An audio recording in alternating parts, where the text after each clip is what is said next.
ये supreme court का बहुत अच्छा फैसला है। गंगा जमनी तहजीब इससे साबित हो रही है और ये देश चूंकि अनेकता में एकता का देश है, सारी दुनिया में इसकी जो पहचान है वो यही है कि यहाँ हिंदू, मुस्लिम, सिख, ईसाई सब आपस में मिलकर रहते हैं। और मेरा सुझाव भी यही था, मेरे सुझाव को मान लिया गया।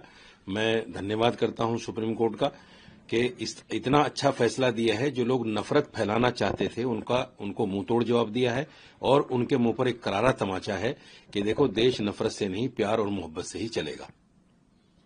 सर, उसके शव बरामद हुए हैं और इसका आरोप युवती के भाइयों पर लग रहा है। ये बड़ा दुखद वाकया है। पहले वक्त में ये ऐसा होता था, ऑनर किलिंग के मामले। अब ऐसा क्यों हो रहा है, ये बड़े दुख की बात है। सवाल ये है कि किसी की जान लेना किसको, देश के संविधान में किसी को इजाजत नहीं है। जिन लोगों ने भी ये काम किया है उनको तो फांसी की सजा होनी चाहिए।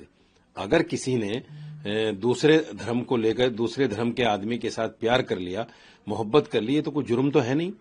हाँ, अगर कुछ गलती थी किसी की भी, उसको सजा दी जा सकती थी, उसको जेल भेजा जा सकता था, उसके लिए बहुत सारी सजाएं हैं। लेकिन उसको मार देना, मैं समझता हूं ये बहुत बड़ा जुर्म है, बहुत बड़ा पाप है। कानून को अपने हाथ में लेने जैसा है और इसकी सजा जो है मौत होनी चाहिए।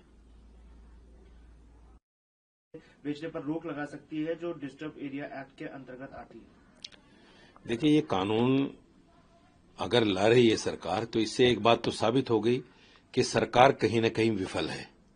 सरकार की लॉ एंड ऑर्डर की जो स्थिति है वो बहुत चरमराई हुई है। वो किसी तरह से भी उसके कंट्रोल में नहीं है, तभी जाकर इस तरह के कानून लाए जाते हैं। अगर सरकार के कंट्रोल में सारी स्थितियां हों लॉ एंड ऑर्डर की, तो फिर इस तरह के कानून की कोई जरूरत भी नहीं है। दूसरी बात यह है कि जो लोग पलायन की बात करते हैं, हमने कैराने को भी देखा है, दूसरी जगहों पर भी इस तरह की बातें सामने आई, लेकिन जब रिपोर्ट सामने आती तो उसका कुछ का कुछ निकलता है। पलायन कोई भी नहीं करता। हर आदमी जो भी किसी देश या प्रदेश से जाता है वो अपने कारोबार की परेशानी को लेकर जाता है।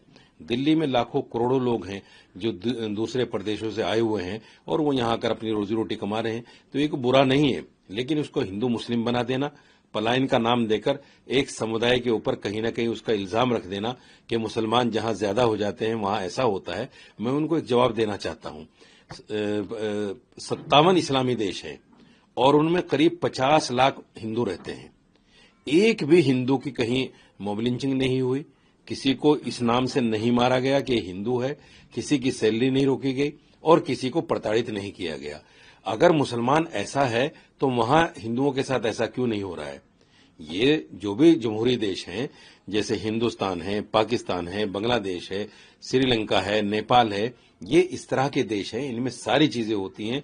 मॉब लिंचिंग भी होती है, मुसलमानों की यहां मॉब लिंचिंग हो रही है, लेकिन इस्लामी देशों में नहीं है। तो इससे पता चलता है कि मुसलमान कहीं भी गलत किसी के साथ